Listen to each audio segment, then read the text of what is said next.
Bismillahirrahmanirrahim. Assalamualaikum warahmatullahi wabarakatuh.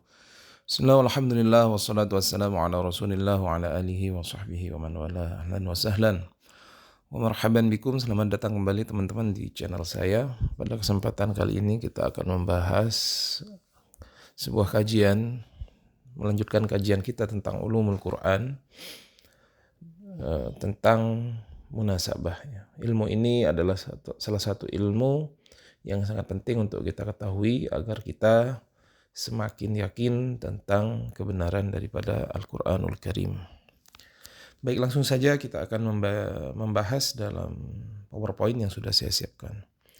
Baik, munasabah itu maknanya sendiri. Munasabah artinya keterkaitan. Keterkaitan bagaimana? Keterkaitan antara satu surah dengan surah yang lain, keterkaitan antara satu ayat dengan ayat yang lain, keterkaitan antara satu kalimat dengan kalimat yang lain dalam Al-Quran. Jadi semua keterkaitan dalam susunan redaksi Al-Quran itu kita bahas dalam ilmu namanya ilmu munasabah.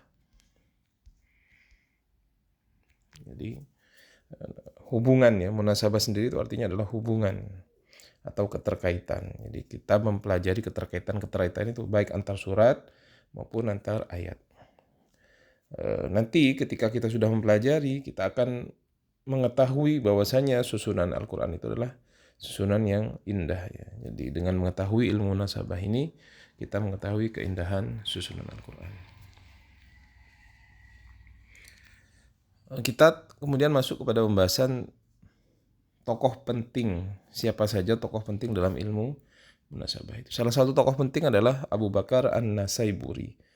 Beliau adalah salah satu tokoh yang kemudian termasuk yang awal memperkenalkan ilmu munasabah ini. Beliau ketika membaca Al-Quran selalu mengatakan, kenapa ayat ini diletakkan setelah ayat ini? Kenapa surah ini diletakkan setelah surah ini? Sehingga dianggap beliau, Abu Bakar An-Nasaiburi ini termasuk orang pelopor yang kemudian mendalami ilmu atau yang pencetus ilmu munasabah Al-Quran. Kemudian juga ada Syekh Burhanuddin Al-Biqai. Beliau menulis sebuah kitab namanya Nuzum Ad-Durar fi Tanasub Al-Ay Was-Surar, yang artinya Nuzum Ad-Durar. Nuzum ini adalah mata rantai ad-durar yang terbuat dari permata, fi tanasub dalam munasabah, al-ay ayat Al-Quran, waswar dan surah-surah Al-Quran. Ini adalah salah satu ulama yang kemudian tokoh penting dalam ilmu munasabah, Syekh Burhanuddin Al-Biqai. Kemudian juga ada Fakhruddin Ar-Razi. Beliau adalah seorang mufassir. Beliau banyak sekali menjelaskan hubungan antara munasabah dalam Al-Quran dalam kitabnya Tafsir Mafatihul Ghaib, ya.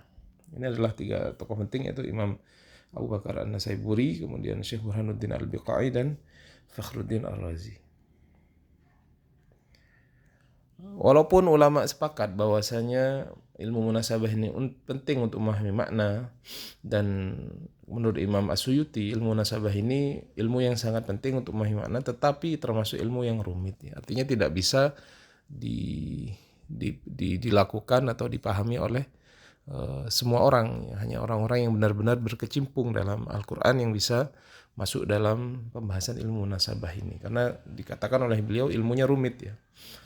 Bahkan Imam Izzuddin bin Abdussalam termasuk orang yang mengkritik tentang munasabah ini. Dalam artian beliau mengkritik, beliau takut nanti ada orang yang kemudian memaksakan semua ayat dan ayat yang lain harus ada hubungannya, dipaksa-paksakan begitu, ya. Jadi beliau, Imam Izzuddin bin Abdussalam, melihat bahwasanya Al-Quran itu memang turun dalam rentang waktu yang lama, 23 tahun, dan setiap ayat yang turun itu sesuai dengan konteks yang terjadi pada waktu itu, sehingga tidak semua ayat harus dipaksakan ada hubungannya, ya. Ini salah satu kritikan dari Imam Izzuddin bin Abdussalam. Jadi Imam As-Suyuti dan Izzuddin bin Abdussalam sebagai orang yang berusaha untuk memberikan kritikan bahwasanya tidak semua ayat harus dipaksakan. Kemudian berikutnya harus kita pahami juga tentang bagaimana Al-Quran itu susunan mushaf yang kita jumpai dari surah Al-Fatihah sampai An-Nas sekarang itu bagaimana sejarahnya. Jadi ada dua macam pendapat yang mengatakan tentang susunan surah dan ayat dalam Al-Quran. Pendapat ulama jumhur mengatakan itu adalah tauqifi. Tauqifi itu susunan ayat berdasarkan wahyu. Artinya yang menentukan itu adalah Allah dan Nabi Muhammad. Ketika turun wahyu tertentu, Nabi Muhammad SAW memerintahkan sahabat untuk meletakkan ayat, misalkan Al-Fatihah di awal surat, setelah itu Al-Baqarah, setelah itu Al-Imran. Seperti susunan ayat dan susunan surah yang ada pada zaman ini. Itu namanya tauqifi. Tauqifi itu adalah susunan yang berdasarkan wahyu melalui Allah dan Rasulullah SAW. Kemudian ada juga yang berpendapat susunannya itu adalah ijtihadi. Jadi susunan itu adalah susunan yang dilakukan atau berdasarkan ijtihad dari sahabat. Walaupun pendapat yang masyhur dan pendapat yang kita ambil adalah bahwasanya susunan Al-Quran itu adalah berdasarkan tauqifi. Ya. Jadi ini adalah pendapat yang kita anggap rajih. Kemudian urgensi mempelajari munasabah. Apa urgensinya? Yang pertama adalah menemukan makna yang tersirat dalam susunan kalimat. Ada ketika kita baca susunan kalimat itu kita coba mencari maknanya. Apa makna kontekstualnya? Kemudian apa yang kedua, mempermudah pemahaman Al-Quran. Ketika kita paham munasabah, kita akan lebih memahami Al-Quran. Itu jelas. Kemudian yang ketiga, memperkuat keyakinan atas kebenaran wahyu Allah. Semakin kita memperdalam ilmu kita tentang Al-Quran, pasti orang itu semakin yakin bahwasanya Al-Quran itu benar-benar berdasarkan wahyu dan diturunkan kepada Nabi Muhammad melalui malaikat Jibril. Jadi benar-benar tidak ada keraguan. Ya.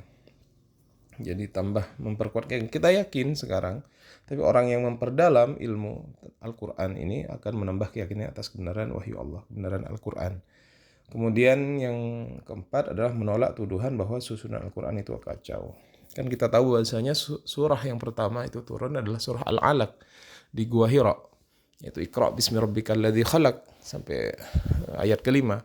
Tetapi mengapa dalam susunan mushaf sekarang yang diletakkan pertama adalah Al-Fatihah, kemudian Al-Baqarah. Sehingga ketika kita mempelajari ketersambungan antara keterikatan antara satu ayat dan satu surah ini, kita bisa menolak tuduhan bahwasanya Al-Quran itu adalah kacau. Sekarang kita ke contoh-contoh munasabah ya. Macam-macam munasabah sendiri, ada munasabah antar ayat, ada munasabah antar surat, kemudian ada munasabah dalam satu ayat. Kita akan lihat contohnya munasabah antar ayat seperti apa, munasabah antar surat seperti apa, dan munasabah dalam satu ayat seperti apa. Contoh munasabah antar ayat ya. Dalam surah Al-Baqarah ayat 2 dan ayat 3. Dzalikal kitabu la raiba fihi hudal lil muttaqin. Ya, di sini artinya adalah dzalikal kitab itu Al-Qur'an itu la raiba fihi, tidak ada keraguan di dalamnya, hudan lil muttaqin, menjadi petunjuk bagi orang yang bertakwa. Ini ayat 2-nya. Kemudian dilanjutkan pada ayat setelahnya penjelasan tentang orang-orang yang bertakwa itu. Siapa orang yang bertakwa? Alladzina yu'minuna bil ghaib, adalah orang-orang yang beriman dengan sesuatu yang ghaib. Jadi antara satu ayat 2 dan yang ketiga itu berhubungan. Ini yang disebut munasabah. Sehingga dijelaskan ciri-ciri orang bertakwa itu apa? Alladzina yu'minuna bil ghaib, adalah orang-orang yang beriman dengan hal yang ghaib. Berikutnya munasabah antar surah ya. Antara surah Al-Fatihah dan Al-Baqarah. Akhir surah Al-Fatihah adalah siratal ladzina an'amta alaihim, jalan orang-orang yang telah engkau beri nikmat atas mereka. Sedangkan di awal surah Al-Baqarah disebutkan dzalikal kitab la raiba fi. Bahwasanya kitab itu adalah tidak ada keraguan di dalamnya. Jadi antara akhir surah Al-Fatihah atau antara surah Al-Fatihah dan surah Al-Baqarah ini terdapat keserasian. Di antaranya apa? Dalam surah Al-Fatihah itu dijelaskan misalkan tentang takwa, tentang Bismillahirrahmanirrahim. Alhamdulillahirabbil alamin, arrahmanirrahim. Maliki yaumiddin. Iyyaka na'budu wa iyyaka nasta'in. Ihdinas shiratal mustaqim. Ya. Shiratal ladzina an'amta 'alaihim ghairil maghdubi 'alaihim waladdallin. Amin. Itu ringkas dan butuh dijabarkan, ya. Butuh dijabarkan. Maka dalam surah Al-Baqarah itu dijabarkan tentang hukum-hukum atau hal-hal yang sudah dijelaskan dalam surah Al-Fatihah. Jadi surah Al-Fatihah itu hanya terdiri dari 7 ayat, sifatnya global sekali, sangat umum penjelasnya. Kemudian rincian-rinciannya itu dijelaskan dalam surah Al-Baqarah. Kemudian contoh munasabah dalam satu ayatnya. Kita lihat ayat yang sering kita baca itu surah Al-Ikhlas. Qul huwallahu ahad. Disebutkan jadi makna esa, ya. Katakanlah bahwasanya Allah itu satu, Allahus Samad. Hanya kepada Allah kita bergantung. Lam yalid wa lam yulad. Allah tidak lahir dan tidak dilahirkan. Lam yakul lahu kufuwan ahad. Tidak ada sesuatu yang menyerupai Allah satupun.